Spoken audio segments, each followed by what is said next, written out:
later match with the energy gap between the on and off state. So then this resonant tethering will happen. So it seems to be a pretty nice model. And the most difficult part is that a receptor resides on epithelium. And epithelium is a messy environment. So the most difficult part is actually this, and so I'm not going to dig into this. Basically, that you need to have a bunch of many soft modes. And soft modes are a serious headache because they produce singular behavior, and what makes it even worse is that they couple to the system. So it's pretty difficult to calculate actually. But luckily, it's a receptor. We don't care about the detailed dynamics. We don't care that when this duck in, what is the transition rate? So Fermi turns out to basically save our butt. You can just take this insoluble, very complicated model and calculate Fermi's golden rule. Okay, so annoying words then happens when I try to read Stoneham's paper. In Stoneham's original PRL, okay, he explained these models in glory details. But then, after three words, yes, after standard approximations. This is really annoying.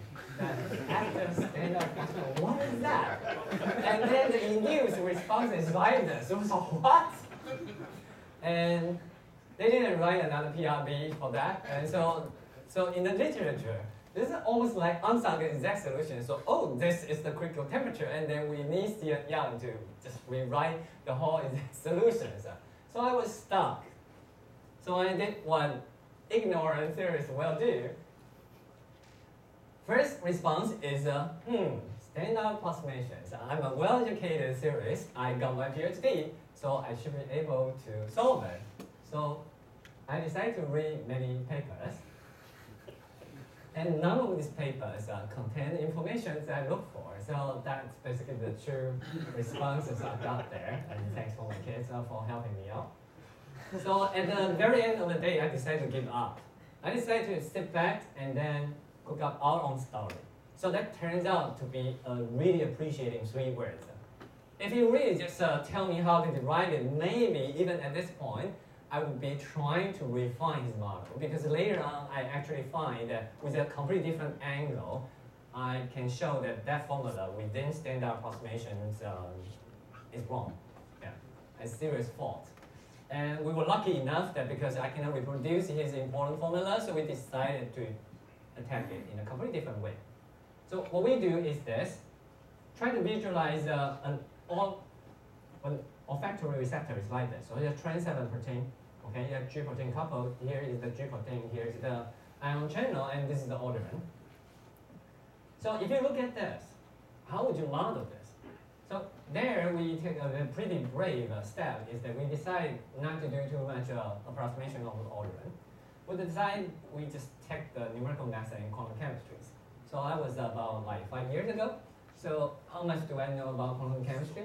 Nothing. Yeah. But anyway, we learn everything. So the first thing we ever done is that we fold the carbon dioxide in right angles. Seriously, you can do that in Gaussian. I put in everything, the correct things and everything, and this relaxation mechanism is wrong. And then the system told me that, oh, the correct answer of carbon dioxide is this. I said, wow, this is a Nobel Prize discovery, right? Because it should be a chain. So you know how hard we learned that. But then at the very end of the day, we can cope with most odorants. So we're done with that. What about receptors? So we asked around the people working on proteins and everything, and they said, well, trans-7 proteins invaded in the environment. No way that you can solve that. So we are serious. That's great. You know, when nothing can be done from the first principles, we do models, and that happens to what we can do best. So we do models. So one important thing is that we combine these Gaussian results with our modelings, and it turns out they can be integrated together pretty beautifully. And that's why that probably because we've got some concrete calculations. So a bunch of biologists organized a very nice smell workshop at KITP, a very nice place. This is Santa Barbara, and KITP is right beside the ocean. So in our discussion rooms, if you ignore the corals, it's actually very nice. You can directly see the Pacific Oceans. So that was a pretty great experience. So people hate our theory. Yeah. Supposedly, most participants only have one time to talk, right? And I seem to have many. Because in free discussions, there are always enthusiastic biologists who came up to me and saying that your theory must be wrong. And the OS in my heart is that, yeah, you saying it must be wrong, otherwise all biologists need to take quantum mechanics, right? So I said, pretty bad news. And to be completely honest, no serious scientific things. So there are two professors from Harvard just explained to me with passions that why this theory is not going to solve the puzzle, and no one will ever be interested in this. But I said, I am.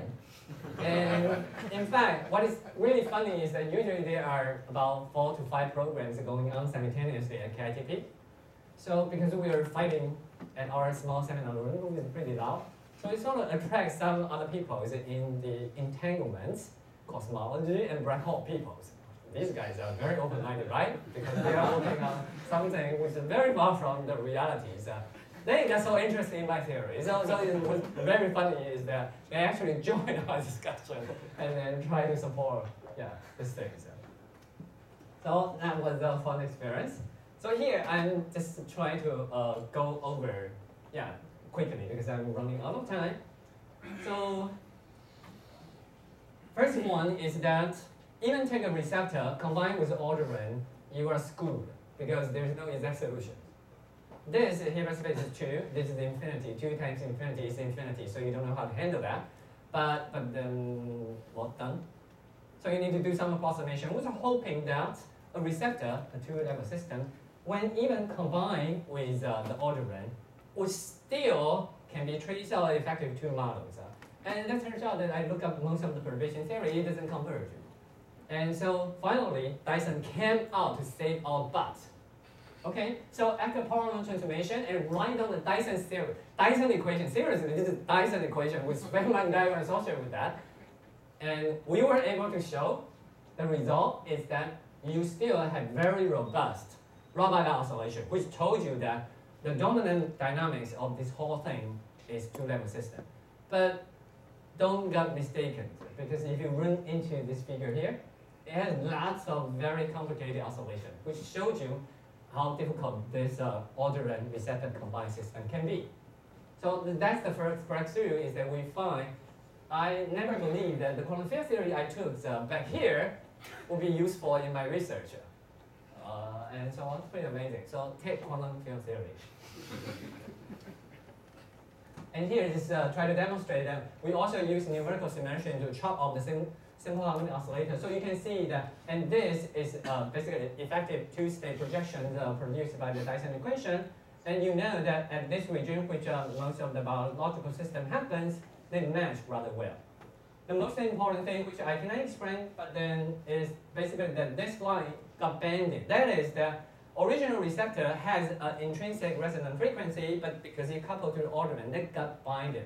So the resonant frequency is shifted, and that is important. Because if you don't consider that, then you just screw up everything. The isotope effect is also a shift of the resonant frequency.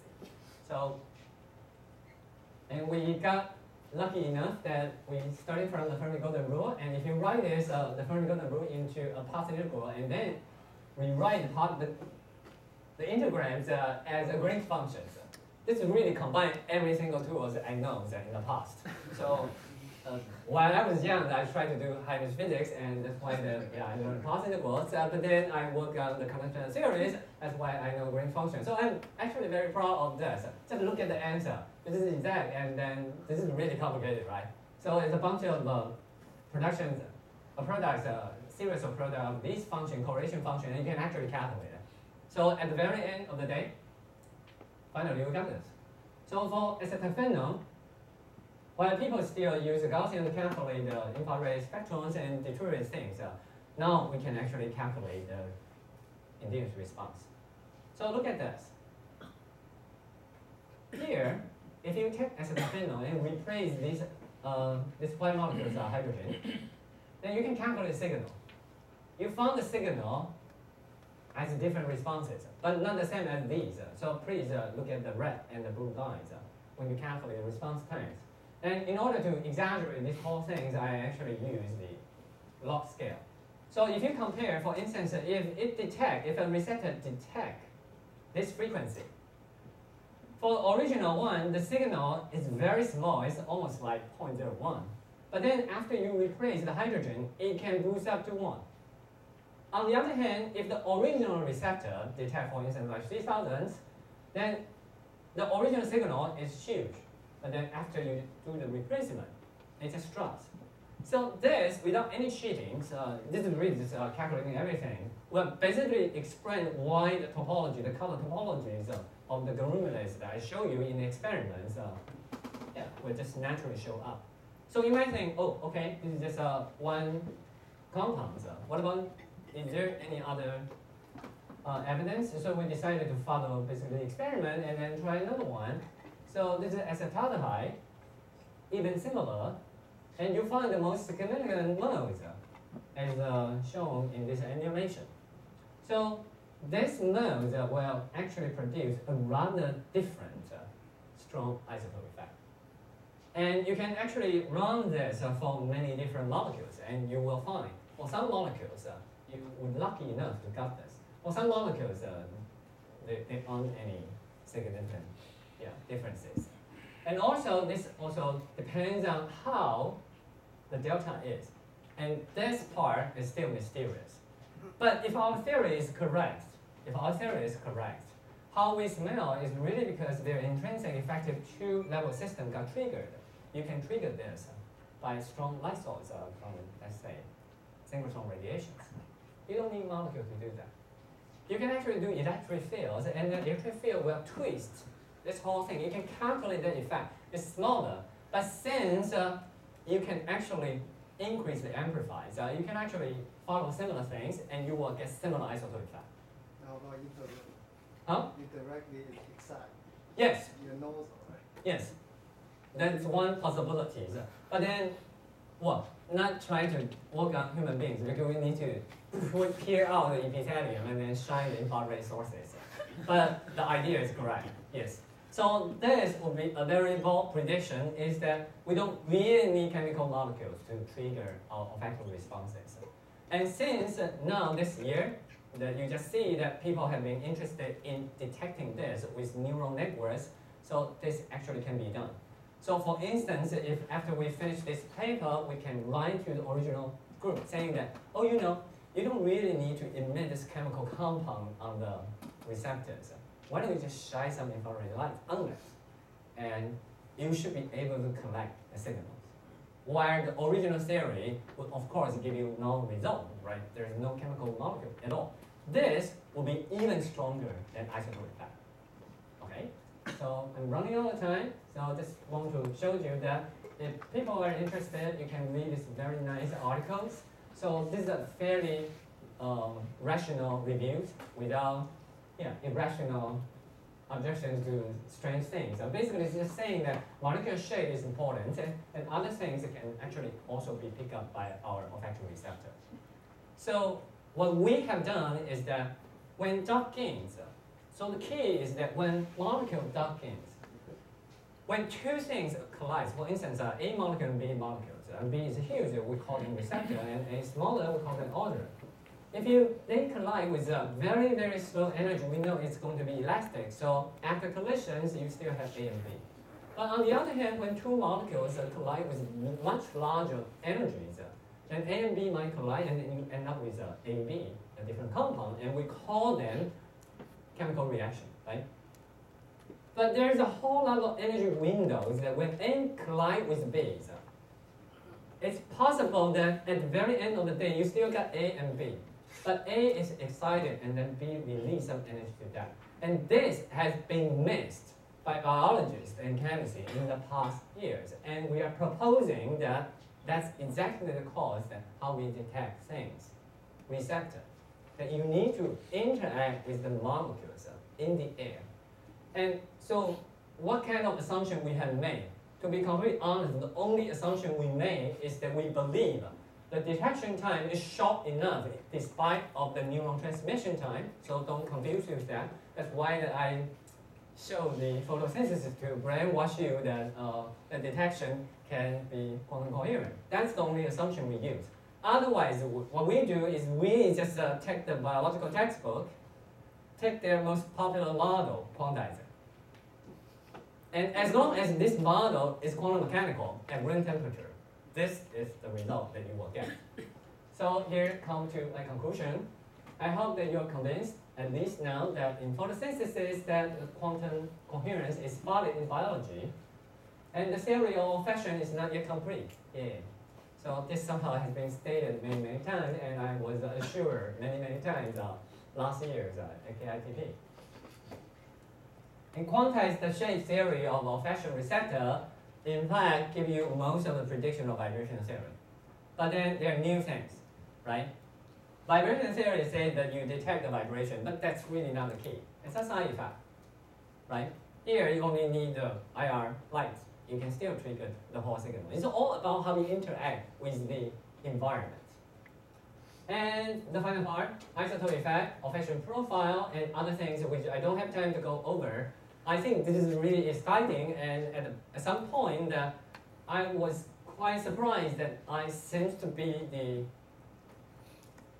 among the few scientists working on the theory of this. So it's pretty amazing. But there are tons of experimentalists, and yeah. So hopefully, if I can, starting from physics department, maybe I got a chance eventually to convince them to take the series or just take these opinions, fairly. And final comment is that this is the first time when I'm finishing some research result, I'm not sure whether this is correct or not. Okay, the logic follows, but I don't know whether the theory would work in our olfactory detection or not, because the correct model doesn't mean that is the right model for the biological system. So I do not claim that. Okay, thanks.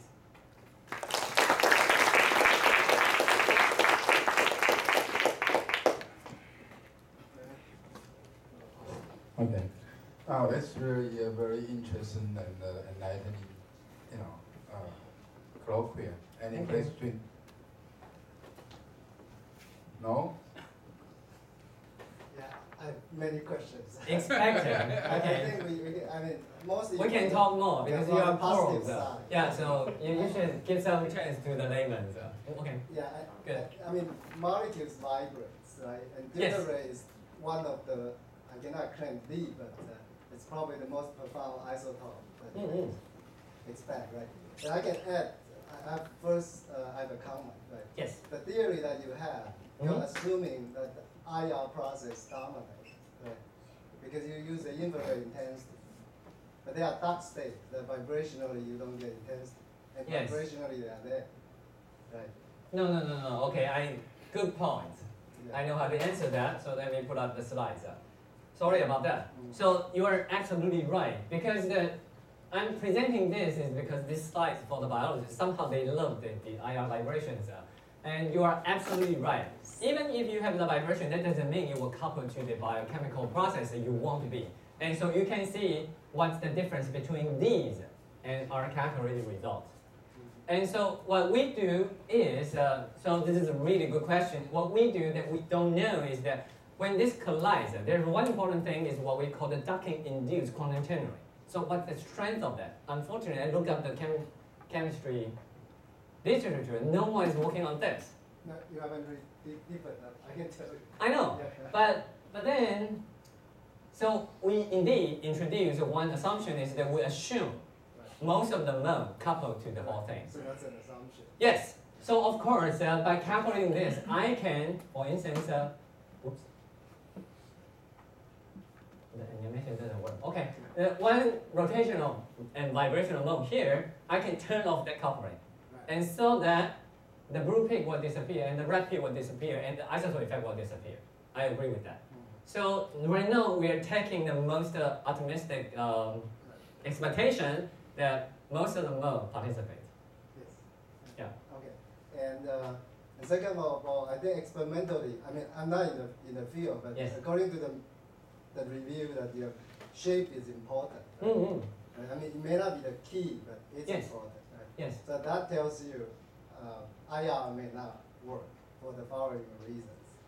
If you think of vibration, right? Yes. Recognition is one part, and without the energy transport to the receptor. Yes. So you likely may need the right shape Yes. to be stuck in the right place Sure. to assist this. Yeah. So low frequency vibration mode Mhm. likely will be one of the key.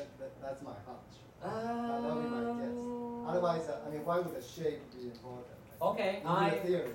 I have a different things. So that's why that I avoid using vibration theory is that if isotope effect is the only prediction from vibration theory, it also assumes somehow magically, right? In the IR range, they are the most important vibration and they ignore all other things. So why is that? Well, I honestly tell you that we didn't assume that. So is shape important? Yes. When we calculate the ternary amplitudes, the shape must match. Because the molecule actually has the central coordinates, you must come close and can duck. Otherwise, you don't have that induced quantum ternary. And in fact, that corresponds, the shape actually corresponding to, after we calculate the ternary formula, that's a zero order approximation. That's a zero order contribution. That is, you need to get the shape right. Otherwise, you don't even have the ternary. But once the ternary happens, the second term will comes in. That is that when quantum ternary happens, the energy drag the molecule. This theory is yet to be tested, right? Yes, but then I'm just saying that the theory doesn't assume that you need IR frequency. Right. The IR frequency shows up naturally with strong isotope effect. I can show it later, but then, so we didn't assume that. So that's why that this is not Turing's old vibration I have theory. one more comment. That Okay. For coherence, I mean, we fully support because Tsing is our good friend in chemistry department Yes, on this campus. I know. He is actually one of the authors in the key paper. Right. Yeah. Any question? No, yeah. Well, go ahead. Okay, I'm really confused.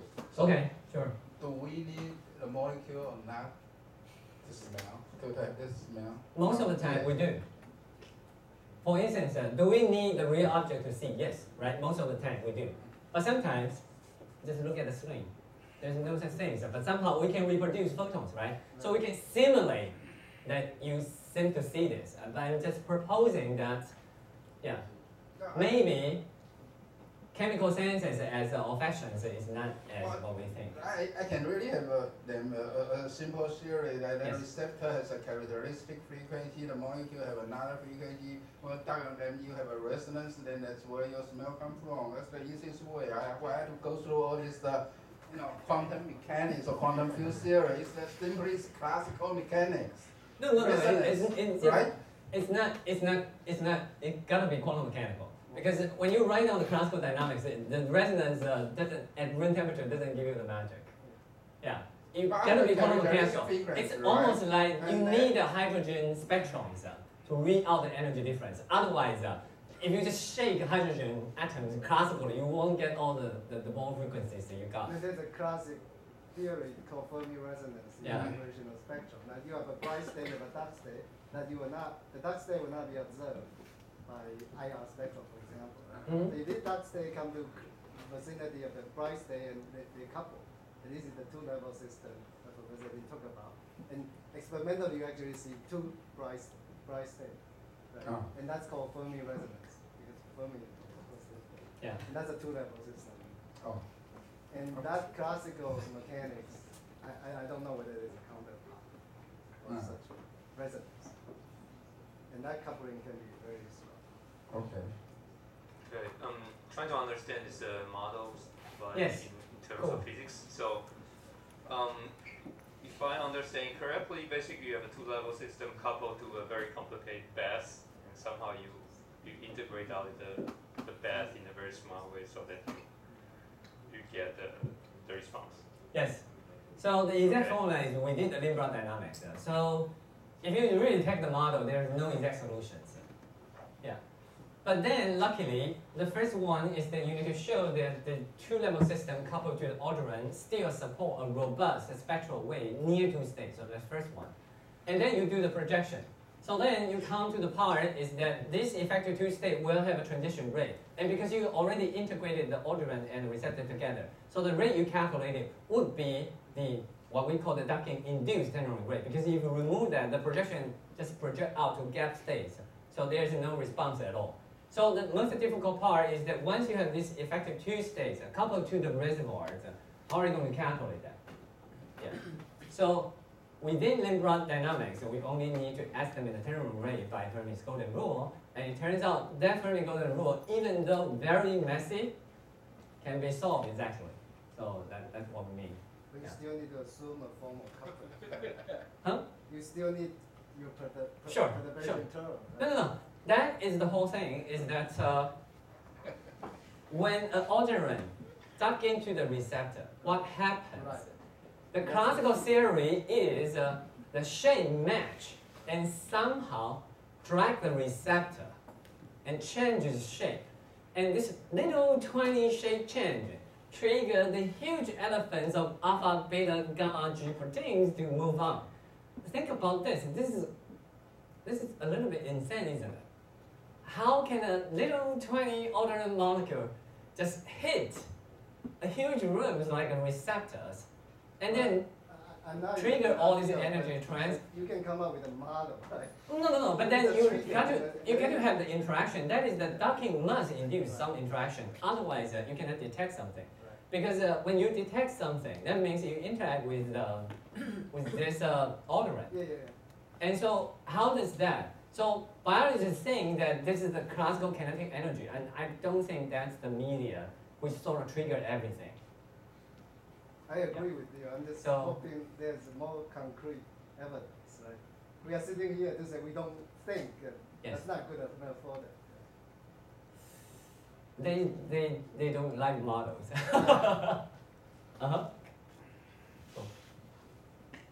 Okay. No more question?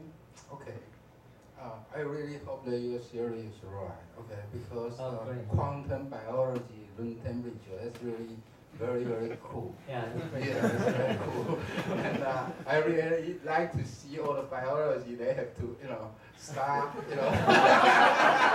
studying quantum mechanics. That's really fun. Okay, let's thank us again.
但是这个，我觉得现在遇到的，我觉得这个倒是因为可以逆过来。现在我可以看到一个这个东西，它只是流到在这个上面。因为意外，所以你如果从那 frequency base 的话，你会看到那个反应，